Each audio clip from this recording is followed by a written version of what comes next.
요즘 뉴스 보면 이런 말 많이 나오잖아. 학생은 계속 줄어드는데 교육 예산은 왜 늘어나냐는 이야기 말이야. 학교는 없어지고 있는데 돈은 남는다는 얘기도 많고, 이거 정치 이야기처럼 들리기도 하는데 사실 핵심은 정치라기보다 재정 구조, 그러니까 돈이 어떻게 흐르는지에 대한 문제야. 오늘은 이걸 경제 이야기로 한번 쉽게 풀어보려고 해. 먼저 숫자부터 보자. 한국 초중고 학생 수는 계속 줄고 있는 상황이야. 몇 년 전만 해도 600만 명이 넘었는데 지금은 약 500만 명 정도야. 그리고 몇 년 안에 400만 명대까지 떨어질 거라는 전망도 많아.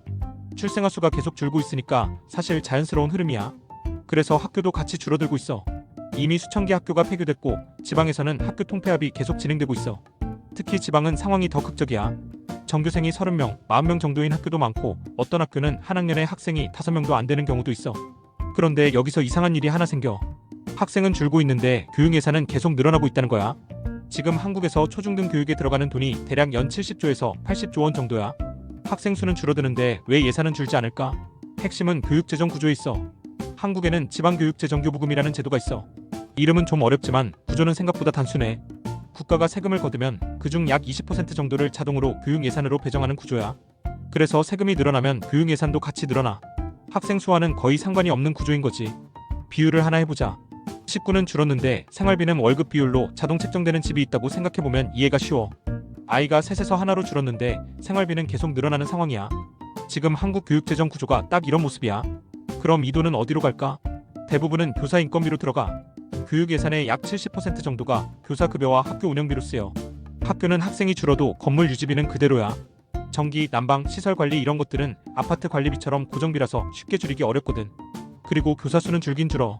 그런데 속도가 굉장히 느려. 학생 수는 매년 2~3%씩 줄어드는데 교사 수는 1% 이하로 줄어드는 수준이야. 그래서 생기는 현상이 하나 있어. 학생 한 명당 들어가는 돈이 계속 늘어나는 구조가 만들어지는 거야. 지금 한국은 학생 한 명당 교육비가 대략 1,300만 원 정도야. 앞으로 학생 수가 더 줄어들면 이게 2천만 원, 3천만 원까지 올라갈 수 있다는 전망도 있어.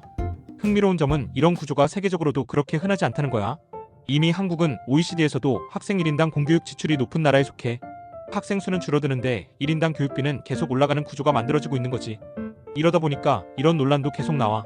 그래서 돈이 남는 거 아니냐는 이야기야. 실제로 교육청 기금이 수십조 원 규모로 쌓여있다는 보도도 많아. 여기서 또 나오는 이야기가 있어.